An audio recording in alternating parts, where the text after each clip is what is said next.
नमस्कार दोस्तों, आपका स्वागत है आपके अपने यूट्यूब चैनल स्मार्ट स्टडी में। इस क्लास को आप लोग अंत तक जरूर देखना, यह क्लास बहुत ही ज़्यादा महत्वपूर्ण है। ठीक है, सारे इंपॉर्टेंट क्वेश्चन हमें इस क्लास में लेकर आए हैं। ठीक है, पहला क्वेश्चन है, भूगोल शब्द का प्रयोग सबसे पहले किसने किया था? ठीक है, भूगोल शब्द का प्रयोग सबसे पहले किसने किया था? तो इसका सही जवाब है ऑप्शन नंबर बी, एरिस्टोस्थनीज ने। ठीक है, option number B is correct. ठीक है, अगला क्वेश्चन, पृथ्वी का कुल सतही क्षेत्रफल लगभग कितना है? ठीक है, पृथ्वी का कुल सतही क्षेत्रफल लगभग कितना है? तो इसका सही जवाब है ऑप्शन नंबर बी, 510 मिलियन वर्ग kilometre. Option number B is correct, 510 million वर्ग किलोमीटर। क्वेश्चन नंबर 3, पृथ्वी की सतह पर कितना प्रतिशत भाग जल से ढका है? पृथ्वी की सतह पर कितना प्रतिशत भाग जल से ढका है? तो इसका सही जवाब है option number B, 71%। Option number B is correct, 71%। Question number 4 है, पृथ्वी की सतह पर कितना प्रतिशत भाग स्थल है?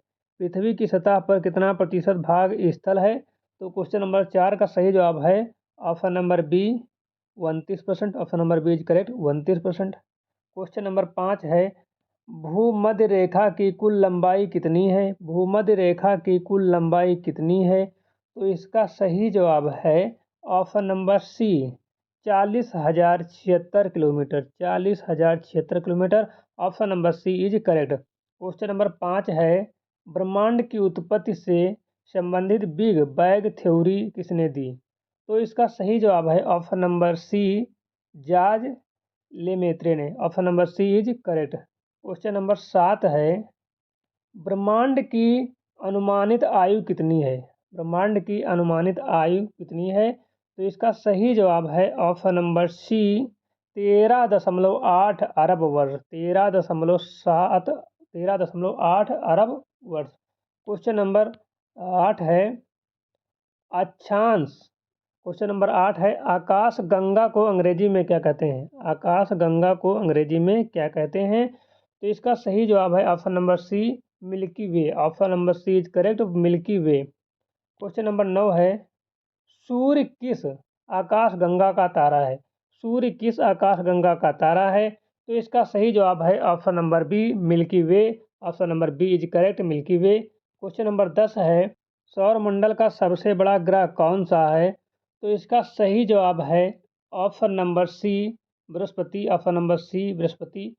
क्वेश्चन नंबर 11 है, सौर मंडल का सबसे छोटा ग्रह कौन सा है?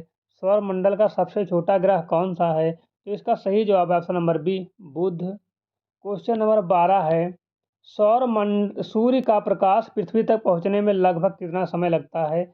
या सूर्य का प्रकाश पृथ्वी तक पहुंचने में लगभग कितना समय लेता है? तो इसका सही जवाब है option number C, 8 minute 20 second. Option number C is correct, 8 minute 20 second. Question number 13 है, पृथ्वी सूर्य के चारों ओर किस दिशा में घूमती है? तो इसका सही जवाब है ऑप्शन नंबर बी, पश्चिम से पूर्व की ओर। Option number B is correct, पश्चिम से पूर्व की ओर। क्वेश्चन नंबर 14 है, पृथ्वी अपनी धुरी पर घूमने में कितना समय लेती है? पृथ्वी अपनी धुरी पर घूमने में कितना समय लेती है? तो इसका सही जवाब है ऑप्शन नंबर बी, 24 घंटे। Option number B is correct, 24 घंटे। क्वेश्चन नंबर 15 है, पृथ्वी सूर्य के चारों ओर परिक्रमण करने में कितना समय लेती है? पृथ्वी सूर्य के चारों ओर परिक्रमण करने में कितना समय लेती है? तो 15 का सही जवाब है ऑप्शन नंबर सी, 365 दिन 6 घंटे। Option number C is correct. Question number 16 है, पृथ्वी का ध्रुवीय व्यास कितना है? पृथ्वी का ध्रुवीय व्यास कितना है? तो इसका सही जवाब है option number A, 12,714 kilometre. 12,714 kilometre. Question number 17 है, पृथ्वी का विषुवतीय व्यास कितना है? पृथ्वी का विषुवतीय व्यास कितना है? तो इसका सही जवाब है 12,756। Option number B is correct. Question number 18 है, स्थल मंडल की औसत मोटाई कितनी होती है? स्थल मंडल की औसत मोटाई कितनी होती है? तो इसका सही जवाब है ऑप्शन नंबर बी, 30 से 40 किलोमीटर। क्वेश्चन नंबर 19 है, पृथ्वी की सबसे ऊपरी परत को क्या कहते हैं? पृथ्वी की सबसे ऊपरी परत को क्या कहते हैं? तो इसका सही जवाब है ऑप्शन नंबर सी, क्रस्ट, भूपरपट्टी। ठीक है, भूपरपट्टी। क्वेश्चन नंबर 20 है, पृथ्वी की सबसे मोटी परत कौन सी है? पृथ्वी की सबसे मोटी परत कौन सी है? तो इसका सही जवाब है option number B, metal. Option number B, metal. Question number 21 है, पृथ्वी की सबसे भीतरी परत कौन सी है? पृथ्वी की सबसे भीतरी परत कौन सी है? तो 21 का सही जवाब है ऑप्शन नंबर डी, आंतरिक कोर। ऑप्शन नंबर डी, आंतरिक कोर। ठीक है। क्वेश्चन नंबर 22 है, महाद्वीपीय प्रवाह सिद्धांत किसने दिया था? महाद्वीपीय प्रवाह सिद्धांत किसने दिया था? तो उसका सही जवाब है ऑप्शन नंबर बी, वेगनर ने। ऑप्शन नंबर बी, वेगनर ने। क्वेश्चन नंबर 23 है, स्थल मंडल में मुख्यतः कौन सा तत्व सर्वाधिक पाया जाता है? स्थल मंडल में मुख्यतः कौन सा तत्व सर्वाधिक पाया जाता है? तो इसका सही जवाब है ऑप्शन नंबर ए, ऑक्सीजन। ठीक है। स्थल मंडल में जो है ऑक्सीजन तत्व जो है वो सबसे ज़्यादा पाया जाता है। तो इसका सही जवाब हो जाएगा option number A, oxygen. Question number 24 है, भूकंप मापने का यंत्र क्या कहलाता है? भूकंप मापने का यंत्र क्या कहलाता है?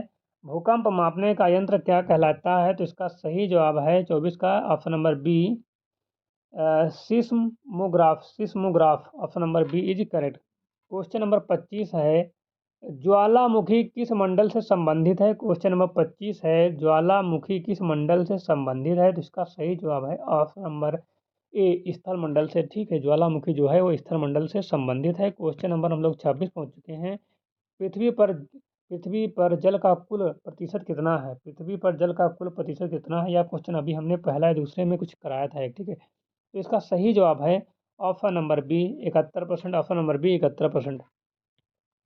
क्वेश्चन नंबर 27 है, पृथ्वी पर मीठे जल का प्रतिशत कितना है? पृथ्वी पर मीठे जल का प्रतिशत कितना है? तो इसका सही जवाब है ऑप्शन नंबर ए, 2.5%, लगभग 2.5%। ठीक है। Option number B is correct, 2.5%। Question number 28 है, मीठे जल का अधिकांश कहाँ पाया जाता है? मीठे जल का अधिकांश कहाँ पाया जाता है? मतलब मीठा जल अधिकांश जो है वो कहाँ पाया जाता है? तो इसका सही जवाब आप लोग बताइए जल्दी से कमेंट में। ठीक है। नदियों में, झीलों में, हिम नदियों का व हिम चादरों में, या फिर भूमिगत जल में? तो 28 का सही जवाब है ऑप्शन नंबर सी, हिम नदों व हिम चादरों में। Option number C is correct. ठीक है। क्वेश्चन नंबर 29 तक हम लोग पहुंच चुके हैं, विश्व की सबसे लंबी नदी कौन सी है? विश्व की सबसे लंबी नदी कौन सी है? तो ये जवाब आप लोगों को पता होगा, और इसका सही जवाब है ऑप्शन नंबर ए, नील नदी। ठीक है। अमेजन कोई मन लगाना, नील नदी जो है वो विश्व की सबसे लंबी नदी है। ठीक है। भारत की कौन सी सबसे नदी है? आप लोग कमेंट में बताइए कि भारत की सबसे लंबी नदी कौन सी है। अब हम लोग पहुँच चुके हैं क्वेश्चन नंबर 30 तक, विश्व की सबसे बड़ी झील कौन सी है? विश्व की सबसे बड़ी झील कौन सी है? तो इसका सही जवाब है ऑप्शन नंबर बी, कैस्पियन सागर। कैस्पियन सागर। Option number B is correct, Caspian सागर। क्वेश्चन नंबर 31 है, महासागरों का औसत गहराई लगभग कितनी होती है? महासागरों की औसत गहराई लगभग कितनी होती है? तो 31 का सही जवाब है option number B, 35 metre, 3500 metre. Option number B, 3500 metre, 3500 metre. Option number C is B is correct. ठीक है। क्वेश्चन नंबर 32 है, महासागरों की सबसे गहरी खाई कौन सी है? महासागरों की सबसे गहरी खाई कौन सी है? क्वेश्चन नंबर 32 का सही जवाब है option number C, Mariana Trench. Mariana Trench. Option number C is correct, Mariana Trench. Question number 33 है, वायुमंडल का अधिकांश भाग किससे बना है? वायुमंडल का अधिकांश भाग किससे बना है? तो इसका सही जवाब है ऑप्शन नंबर बी, नाइट्रोजन से। ठीक है। वायुमंडल का अधिकांश भाग है जो वो नाइट्रोजन से बना होता है। ठीक है।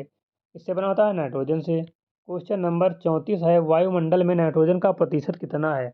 वायुमंडल में नाइट्रोजन का प्रतिशत कितना है? जल्दी से इसका जवाब आप लोग कमेंट में दीजिए। ठीक है। तो वायुमंडल में नाइट्रोजन का प्रतिशत जो है वो 78 है। तो option number C is correct, 78। ठीक है। क्वेश्चन नंबर हम लोग पहुंच चुके हैं 35 तक। 35वां क्वेश्चन है, वायुमंडल में ऑक्सीजन का प्रतिशत कितना है? वायुमंडल में ऑक्सीजन का प्रतिशत कितना है? वायुमंडल में ऑक्सीजन का प्रतिशत कितना है? तो इसका सही जवाब है ऑप्शन नंबर सी, 20.9%, लगभग 21%। 20.9%। Option number C is correct, 20.9% वायुमंडल में ऑक्सीजन का प्रतिशत है। क्वेश्चन नंबर हम लोग पहुंच चुके हैं 36 पर। 36वां क्वेश्चन है, वायुमंडल की सबसे निचली परत कौन सी है? वायुमंडल की सबसे निचली परत कौन सी है? तो 36 का सही जवाब है ऑप्शन नंबर ए, क्षोभ मंडल। ऑप्शन नंबर ए, क्षोभ मंडल। ठीक है। क्वेश्चन नंबर 37 है, वायुमंडल की सबसे महत्वपूर्ण परत कौन सी है? वायुमंडल की सबसे महत्वपूर्ण परत कौन सी है? जहाँ मौसम बनता है, ठीक है। वायुमंडल की सबसे महत्वपूर्ण परत कौन सी है, जहाँ मौसम बनता है। तो 37 का सही जवाब है ऑप्शन नंबर ए क्षोभ मंडल, ऑप्शन नंबर ए क्षोभ मंडल, ठीक है। क्वेश्चन नंबर 38 है, ओजोन परत वायुमंडल की किस परत में पाई जाती है। ओजोन परत वायुमंडल की किस परत में पाई जाती है। तो 38 का सही जवाब है ऑप्शन नंबर बी समताप मंडल, ऑप्शन नंबर बी समताप मंडल, ठीक है।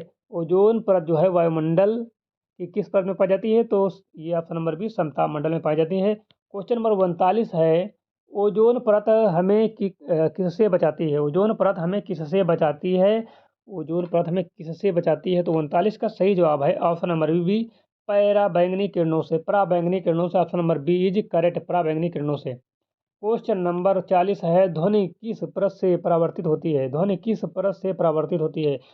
तो क्वेश्चन नंबर 40 का सही जवाब है ऑप्शन नंबर डी आयन मंडल से, ऑप्शन नंबर डी आयन मंडल, ठीक है। क्वेश्चन नंबर 41 है, पृथ्वी का सबसे ठंडा स्थान कौन सा है। पृथ्वी का सबसे ठंडा स्थान कौन सा है। तो इसका सही जवाब है option number C Antarctica, option number C सही जवाब है अंटार्कटिका। क्वेश्चन नंबर 42 है, पृथ्वी का सबसे गर्म स्थान कौन सा है। पृथ्वी का सबसे गर्म स्थान कौन सा है। तो इसका सही जवाब है 42 का option number B Al Aziziya Libya, ठीक है। Al Azizia Libya, option number B is correct, ठीक है। क्वेश्चन नंबर 43 है, मानसून किस वायुमंडलीय घटना से संबंधित है। मानसून किस वायुमंडलीय घटना से संबंधित है। क्वेश्चन नंबर 43, मानसून किस वायुमंडलीय घटना से संबंधित है। तो इसका सही जवाब है ऑप्शन नंबर बी वायु दाब और पवन से, वायु दाब और पवन से। क्वेश्चन नंबर 44 है, भूमध्य रेखा पर वायु दाब कैसा होता है। भूमध्य रेखा पर वायु दाब कैसा होता है। 44 का सही जवाब है ऑप्शन नंबर बी निम्न दाब होता है, ऑप्शन नंबर बी निम्न दाब होता है। क्वेश्चन नंबर 45 है, पृथ्वी पर हवाएं किस कारण बहती हैं। पृथ्वी पर हवाएं किस कारण बहती हैं। तो 45 का सही जवाब है ऑप्शन नंबर बी वायु दाब के अंतर, वायु दाब के अंतर के कारण पृथ्वी पर हवाएं बहती हैं, ठीक है। वायु दाब के अंतर के कारण पृथ्वी पर हवाएं बहती हैं। क्वेश्चन नंबर 46 है, पश्चिम पवन किस दिशा से चलती हैं। पश्चिम पवन किस दिशा से चलती हैं। पूर्व से पश्चिम या पश्चिम से पूर्व, उत्तर से दक्षिण या दक्षिण से उत्तर। तो इसका सही जवाब क्या है, जल्दी से बताइए। तो पश्चिम पवन जो हैं वो option number B is correct, पश्चिम से पूर्व की ओर बहती हैं, पश्चिम से पूर्व की ओर बहती हैं पश्चिम हवाएं, ठीक है। क्वेश्चन नंबर 47 है, चक्रवात किस कारण बनते हैं। चक्रवात किस कारण बनते हैं। चक्रवात किस कारण बनते हैं। ऑप्शन है वायु दाब के अंतर से, गुरुत्वाकर्षण से, सौर विकिरण से, या फिर समुद्री लहरों से। तो क्वेश्चन नंबर 47 का सही जवाब है ऑप्शन नंबर ए वायु दाब के अंतर के कारण, वायु दाब के अंतर से, वायु दाब के अंतर से। वायुमंडल की ऊंचाई लगभग कितनी मानी जाती है। वायुमंडल की ऊंचाई लगभग कितनी मानी जाती है। ऑप्शन है 500 किलोमीटर, 700 किलोमीटर, 1000 किलोमीटर, या फिर 1600 किलोमीटर। तो वायुमंडल की ऊंचाई लगभग है जो 1000 किलोमीटर है, option number C is correct, 1000 kilometre. Question number 49 है, ग्रीन हाउस प्रभाव किस गैस से अधिक होता है। ग्रीन हाउस प्रभाव किस गैस से अधिक होता है। तो इसका सही जवाब है option number C carbon dioxide, carbon dioxide. Green house प्रभाव गैस जो है वो सबसे अधिक जो है वो कार्बन डाइऑक्साइड के प्रभाव से होता है, ठीक है। क्वेश्चन नंबर 48 तो हो गया है, क्वेश्चन नंबर 49 भी हो गया है। क्वेश्चन नंबर 50, वैश्विक तापन, ठीक, ग्लोबल वार्मिंग का मुख्य कारण क्या है। वैश्विक तापन ग्लोबल वार्मिंग का मुख्य कारण क्या है। तो इसका सही जवाब है option number C green house गैसों का उत्सर्जन, ग्रीन हाउस गैसों का उत्सर्जन। ग्रीन हाउस गैसों के उत्सर्जन के कारण ग्लोबल वार्मिंग का मुख्य कारण है, ठीक है। तो इसी के साथ यह क्लास समाप्त होती है। यदि आपको क्लास अच्छी लगी हो तो लाइक करना, चैनल पर नए हो तो सब्सक्राइब करो, वीडियो को ज़्यादा से ज़्यादा शेयर करो। जो लोग UP triple S C paid का आखिरी में अच्छे नंबर लाना चाहते हैं तो वो सभी लोग हमारे यूट्यूब चैनल के साथ जुड़ें और डेली सारी क्लासें देखें, ठीक है। यहाँ पर सारे सिलेबस के अकॉर्डिंग क्वेश्चन लाए जाते हैं और एग्जाम में जो आपको काफ़ी अच्छी मदद करें, ठीक है। सभी बच्चों का ध्यान रखा जाता है, कमज़ोर से कमज़ोर, तेज से तेज बच्चों का ध्यान रखा जाता है। क्वेश्चन यहाँ पर मिक्स लाए जाते हैं, कठिन भी लाए जाते हैं, आसान भी लाए जाते हैं, एग्जाम ओरिएंटेड लाए जाते हैं, ठीक है। तो आप लोग अच्छे से पढ़ाई करिए, सारी क्लास पूरी पूरी देखना, तभी आपको अच्छे नंबर आने की संभावना रहेगी। क्योंकि यदि शुरू के देख के आप लोग क्लास छोड़ दोगे तो पूरे नंबर लाने की संभावना कम हो जाती है। यदि आप लोग सारे क्वेश्चन और सारी क्लासें देखते हो तो आपको नंबर लाने की संभावना बढ़ जाएंगी और आप लोग अच्छा नंबर ला पाओगे, क्योंकि स्मार्ट स्टडी पर अच्छा कंटेंट दिया जाता है, एग्जाम से रिलेटेड क्वेश्चन दिए जाते हैं और सिलेबस से क्वेश्चन दिए जाते हैं। ठीक है, तो इसी के साथ अपनी वाणी को विराम देते हैं, मिलते हैं नई क्लास के साथ, अब तक के लिए जय हिंद।